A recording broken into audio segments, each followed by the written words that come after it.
बिस्मिल्लाहिर्रहमानिर्रहीम। अस्सलाम वालेकुम नाज़रीन, आप यूट्यूब चैनल देख रहे हैं, मैं इमरान खान हूं।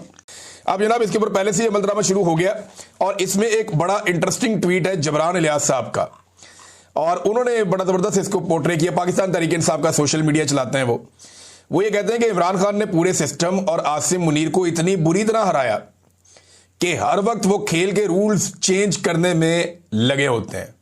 यानी इमरान खान ने इनकी माती मार दी है। इमरान खान ने इनका इतना बेड़ा गर्क कर दिया कि अब ये खेल के रूल्स तब्दील कर रहे हैं बार बार, कभी जोर जबरदस्ती से और कभी आईनी तरमीम से। इन सबको ये नहीं पता कि कुछ उसूल कुदरत के भी होते हैं, और इनके मुताबिक इमरान खान इन सबको मात दे चुका है अवाम की मदद से। अब वो लोग आगे जो कुछ भी करें, पहले अपनी मायूसी, महरूमी और नाकामी लोगों को दिखाएंगे और फिर ताकत दिखाने के बावजूद और ज्यादा रुसवा होंगे, क्योंकि इससे कुछ हासिल नहीं होगा, उल्टा पाकिस्तान को नुकसान पहुंचेगा और लोग और शिद्दत से इनके खिलाफ हो जाएंगे। ये साइकिल 3 साल से चलाकर अपना दिवालिया निकाल लिया है इन्होंने। ये जो काम करते हैं, कल मैंने आपको बताया ना, चंद काम आपको बताए थे मैंने, 1-2 दर्जन काम बताए थे जो इन्होंने किए, कि बस ये आखिरी काम अगर हमने कर लिया ना, बस फिर सारा कुछ कंट्रोल में आ जाएगा। इमरान खान को किसी तरह जेल में डाल देना, सब ठीक हो जाएगा। ये जनाब इमरान रियाज को अगवा कर लेते हैं, गायब करके बंद कर देते हैं, सब ठीक हो जाएगा। ये जनाब अरशद शरीफ को कत्ल कर देते हैं, अरशद शरीफ पाकिस्तान से निकल गया, उसकी जिंदगी जीरन कर दी, वो कत्ल हो गया, अब सब ठीक हो जाएगा। पाकिस्तान का मीडिया कंट्रोल कर देते हैं, पीका ऑर्डिनेंस लाके ना इनका गला दबा देते हैं। जनाब हम ये काम करते हैं, वो ये चोरों डाकुओं को इकट्ठा करके सबको बिठा देते हैं, इक़्तिदार दे देते हैं। हम ये कर देते हैं, वो कर देते, सारे गलत। डोनाल्ड ट्रंप के जाके पांव पकड़ लेते हैं, उसकी तारीफों में जमीन आसमान के किलाबे मिला देते हैं, बूट पॉलिश करते हैं कमाल किस्म की जबान से। ये सारा कुछ करने के बाद भी इनको पता चलता है कि अब इन्हें कुछ और करना पड़ेगा। वो एक दरिया क्रॉस करते हैं तो अगला दरिया सामने आ जाता है, और वो पहले से ज्यादा कठिन होता है। कर लो 27वीं आईनी तरमीम पास, लग पता जाएगा आपको इसके बाद जो चैलेंजेस आपके सामने आएंगे, आपको अंदाजा भी नहीं है, क्योंकि बदनीयती के अंदर से कभी भी बेहतरी नहीं निकल सकती। ये बदनीयत है, अपनी अपनी नौकरी, अपनी अपनी हुकूमत और अपने अपनी कुर्सी के चक्कर में, और इनको हमेशा ये याद रखना पड़ेगा जो अभी जबरान साहब ने कहा कि कुदरत का भी एक कानून होता है और उसका भी एक इंसाफ होता है, और वो इनको नजर आता है वक्त के साथ साथ। तो ये वक्त इस्लाह का है, उन्होंने ये भी कहा, लेकिन ये इस्लाह की किसको पड़ी है? अभी तो सारे के सारे लोग जो पाकिस्तान में है, इक्तदार में खास तौर पे, उन्हें तो कुछ दिखाई ही नहीं दे रहा। आर्मी चीफ की एक्सटेंशन पे सोशल मीडिया में सख्त रद्देमल आ रहा है, ये बड़ा सख्त रद्देमल है। यानी इससे पहले हमने पाकिस्तानियों को कभी ऐसे नहीं देखा था किसी भी एक्सटेंशन में। जनरल बाजवा की एक्सटेंशन भी पाकिस्तानी नहीं चाहते थे, लेकिन आसिम मुनीर की एक्सटेंशन तो पाकिस्तानी बिल्कुल ही नहीं चाहते। पहले दिन से ही यहां पे ट्रेंड चल रहा है सोशल मीडिया पे कि एक्सटेंशन नामंजूर। फिर इमरान खान साहब ने ज़हनी मरीज करार दे दिया। अब ज़हनी मरीज कहने के बाद इमरान खान साहब ने एक नेक्स्ट लेवल पे इस लड़ाई को पहुंचा दिया है, और उसके बाद जो बातें आकर बताई सुहेल अफरीदी ने, और अभी सुहेल अफरीदी ने जो बातें बताई है ना, ये कुछ भी नहीं है। मैं आपको सच बता रहा हूं, ये मस्जिद में कुत्ते बांधने वाली बात कुछ भी नहीं है। जो ऑपरेशन ज़दा इलाकों में वहां के लोगों के साथ हुआ है और जो वाकयात हैं, वो अगर वहां के लोग सुना दें ना, तो पाकिस्तानियों के पंजाब में बैठे हुए और सिंध में बैठे हुए कानों से धुएं निकल आएंगे। हत्ता के पेशावर के लोग नहीं जानते कि ऑपरेशन ज़दा इलाकों में क्या कुछ हुआ और किस तरीके से हुआ। ये बातें अब सुहेल अफरीदी ने बताना सिर्फ शुरू की हैं, और ये नुक्ता आगाज है। मेरे ख्याल में जितनी जल्दी हो इस मामले को समेट लें और अवाम का मैंडेट तस्लीम करें, उससे माफी मांगें कि हमने तेरे साथ ज्यादती की, भाई आप अपना काम करें, हमें हमारा काम करने दें। तो अब रद्देमल पब्लिक का बहुत सख्त आ रहा है, और ये आने वाले दिनों में बढ़ता चला जाएगा।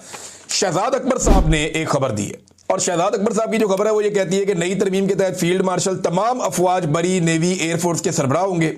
अच्छा, इसमें मैं एक चीज और बताऊं कि अख्तर औसाफ साहब ने जो तजवीज़ दी थी उसमें यह कहा था कि तमाम फोर्सेस के, अब ये फोर्सेस क्या सिविलियन फोर्सेस के भी सरबराह होंगे? ये सवाल तब से अब तक मेरे ज़हन में है, लेकिन फिलहाल ये कि तमाम अफवाज के सरबराह होंगे। इनका ये ओहदा आईनी होगा, यानी वो पहले की तरह सरकारी मुलाजिम नहीं होंगे, सरकारी मुलाजिम नहीं होगा आर्मी चीफ, आईनी ओहदा बन जाएगा, जैसे सदर का होता है, वजीर आजम का होता है। वजीर आजम और चीफ जस्टिस इनके कंट्रोल में होगा। ये ओहदा 5 साल का होगा। यूं आसिम मुनीर ओहदे की मियाद 2025 से शुरू होगी, और इस ओहदे में एक्सटेंशन की ऑप्शन भी मौजूद होगी, यानी वो चाहे तो 2030 में एक्सटेंशन लेके 2035 तक रह सकता है इस ओहदे के ऊपर। तो जनाब ये इस तरह से शहजाद अकबर साहब ने इसकी एक मंजरकुशी की है। नाज़रीन, एक बड़ी इंटरेस्टिंग बात मैं आपको बताता हूं कि अभी तक किसी के पास भी 27वीं आईनी तरमीम का कोई मुसव्वदा नहीं है। अंदाजा कीजिए आप, ये जो 27वीं आईनी तरमीम है ना, इसका कोई भी मुसव्वदा अभी तक किसी के पास भी नहीं है। हुकूमत के लोगों से पूछो तो वो कहते हैं जी हमने तो बातें सुनी हैं, सिर्फ वज़रा से आप बात करें अगर आपका किसी से ताल्लुक है तो वो कहते हैं जी नहीं। आप अपोजिशन से पूछें, फजलुर रहमान से पूछें, फजलुर रहमान साहब तो अभी हुकूमत को कह रहे हैं जी मेरा बहुत बड़ा मुतालबा है। मुतालबा ये है कि जो आईनी तरमीम है जो आप पास करवाना चाहते हैं उसका मुसव्वदा मेरे सामने ले आए, ला के ज़रा मुझे पढ़ा दें और असली मुसव्वदा हमें दे दें। अंदाज़ा करें पाकिस्तान के अंदर एक आईनी तरमीम हो रही है और किसी को नहीं पता कि इसका एक्चुअल मुसव्वदा क्या है और इसके अंदर क्या लिखा है और वो कौन सी चीज़ है आइन में जिसमें इस वक्त की मिलिट्री एस्टेब्लिशमेंट मौजूदा कठपुतली हुकूमत से तरमीम करवाना चाहती है। इसके बारे में कोई खबर बाहर नहीं आ रही, किसी को नहीं पता कि इस मुसव्वदे के अंदर है क्या या ये करवाना क्या चाह रहे हैं, किसी को कुछ पता नहीं है। लेकिन पाकिस्तान के अंदर ना मैंने लोगों का किबला बदलते हुए देखा है। ये नजम सेठी साहब हो गए, बहुत सारे और सहाफ़ी हो गए, ये दिन रात इमरान खान साहब के दौर के अंदर जमहूरियत के राग अलापते थे। इमरान खान ने एक दिन कहा कि वो सख्ती करना चाहते हैं करप्शन के खिलाफ, जैसे चाइना की उन्होंने मिसाल दी, तो साथ ही इन सब ने रोना पिटना शुरू कर दिया। इन्होंने ऊंची ऊंची मुर्गों की तरह अदाने देना शुरू कर दी, रोना शुरू कर दिया कि जनाब नहीं, ये तो इमरान खान मुल्क में डिक्टेटरशिप लेकर आना चाहता है, ये तो जमहूरियत का कत्ल करना चाहता है। और हमेशा ये कहते थे कि बदतरीन जमहूरियत भी बेहतरीन आमरीयत से बहुत बेहतर होती है। इस किस्म की बातें कर करके इन्होंने कौम को जमहूरियत का चूरन बेचा बड़ा लंबा अरसा।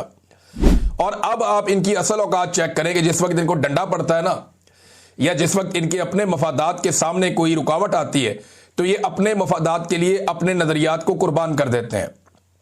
मिसाल के तौर पे ये देखें नजम सेठी अब क्या कह रहे हैं, सारी दुनिया में जमहूरियत से रोमांस खत्म हो रहा है। भाई पूरे यूरोप के अंदर जमहूरियत है, अमेरिका के अंदर जमहूरियत है। अभी अमेरिका में डोनाल्ड ट्रंप के खिलाफ उम्मीदवार जीत गया न्यूयॉर्क से, ममदानी। 2 दिन पहले उसको सारे मुबारकबादें दे रहे थे, अब कह रही पूरी दुनिया से जमहूरियत का रोमांस खत्म हो रहा है। अब सारी दुनिया चाइना की तरफ देख रही है, ऑस्ट्रेलिया में जमहूरियत है, न्यूजीलैंड में जमहूरियत है, जापान में, दुनिया के हर मुल्क में आप जहां चले जाएं, इंडिया इतना बड़ा मुल्क है वहां पर जमहूरियत है। अफगानिस्तान की तरफ जमहूरियत मांग रहे हैं कि जनाब वहां पर अवामी हुकूमत होनी चाहिए। तो सारी दुनिया चाइना की तरफ देख रही है जहां 1 पार्टी सिस्टम है, हम भी उस तरफ देख रहे हैं। जमहूरियत में गरीब को कोई फायदा नहीं होता, अमीर को फायदा होता है। सारी दुनिया की डिक्टेटरशिप चाइना की तरफ देख रही है। अब नेशनल सिक्योरिटी एस्टेब्लिशमेंट इस मुल्क को आईनी तौर पर इस पार्लियामेंट की मोहर के साथ चलाएगी। अंदाजा करें नाजरीन, बिल्कुल कैटेगोरिकली क्लियरली कह दिया उन्होंने कि ठीक है जनाब, उसको जस्टिफाई कर रहे हैं कि पाकिस्तान की मिलिट्री एस्टेब्लिशमेंट या सिक्योरिटी एस्टेब्लिशमेंट जो है वो पाकिस्तान को चलाएगी और स्टीयरिंग के ऊपर बैठाया हुआ होगा कठपुतलियों को। ये कठपुतली जो आजकल बैठे हुए हैं जिनके जरिए से आईनी तरमीम करवाई जा रही है। अगले वीलॉग में आपको बताऊंगा। अब तक के लिए इतनी, अपना ख्याल रखिएगा, अपने चैनल का भी अल्लाह हाफ़िज़।